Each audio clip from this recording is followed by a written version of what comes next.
জামাল, কিন্তু তোমার নবীর কামাল, তোমার নবীর মুজিজা কত কত অলৌকিকত্বই না তিনি ঘটায়েছে।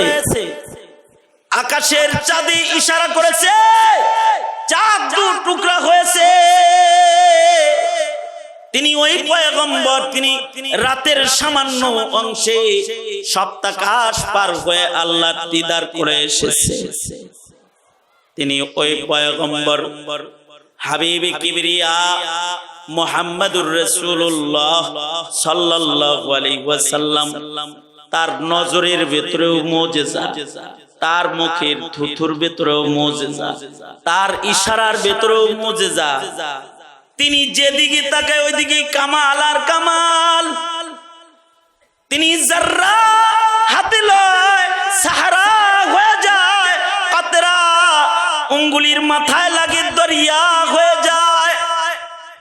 किसने कतरू को उठाया, किसने जर्रू को उठाया और सहारा कर दिया। किसने कतरू को उठाया और दरिया कर दिया। किसकी हिकमत ने यतीमों को किया दुर्रे यतीम और गुलामों को जमाने भर का मौला कर दिया। दुर्फशानी ने तेरी कतरू को दरिया कर दिया, दिल को रोशन कर दिया, आंखों को बीना कर दिया। सरवरे दो आलम नबीर मुजिजाগুলোর আলোচনা নিজের নব প্রজন্ম যারা আসতেছে আমাদের ঘরে তাদের কানে পৌঁছে, এটা পৌঁছাই না বিদায় আমাদের সন্তানরা আমাদের নবীর আলোচনাও জানে না। সে নবীর মোহাব্বত কেন করবে, সে নবীর টুপি কেন মাথায় দিবে, সে নবীর পাঞ্জাবি কেন পরবে জানে না।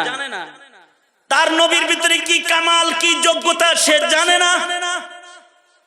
যতটুকুন জানতো অতটুকুনো শিক্ষা সিলেবাসের পরিবর্তনের মাধ্যমে হটায় দেওয়া হয়েছে। এ ঠিক বললেও ঠিক, না বললেও ঠিক, মিথ্যা কথা কইছি নাকি? আগের জমানায় যতটুকুন জানতো অতটুকুন এখন জানে না। সঙ্গত কারণে যখন কাদিয়ানীরা মির্জা গোলাম আহমদ কাদিয়ানীকে নবী বলে, তখন মুসলমান হিসেবে ওর ব্যথা লাগে না। ও তো আর নবীর নাম, নবীর শান, নবীর মাকাম ও জানেই না, জানে না তো। ওর নবী কে, ওর নবী কি, ওর নবীর খাতমে নবুয়ত কি, ওর নবীর নবুয়তের পাওয়ার কি, এটাও ও জানে না। সঙ্গত কারণে নবীর দুশমন যারা মাথা চারা দেয় তাদের মোকাবেলা ও করতে পারে না।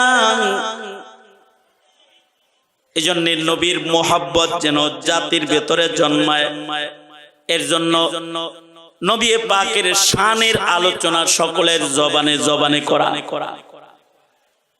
নবীর শান শুধুমাত্র মিলাদ বললে পরে শান প্রকাশ হয় না। নবীর আলোচনা করতে থাকা, নবীর গুণগান গাইতে থাকা, নবীর ইতিহাস, নবীর জীবনী সন্তানদের কানে পৌঁছায় দিতে থাকা। যত বেশি নবী পাকের মোহাব্বত প্রজন্মের হৃদয়ে জন্ম নিবে, তত বেশি অনুকরণ প্রজন্মের হৃদয়ে আসবে। আগের জামানার মানুষ যারা তারা রাসূলকে চিনতো, তাই মরার আগে হলেও নবীর একটা হুকুম মানার আগ্রহ তাদের জীবনে জন্মাইতো।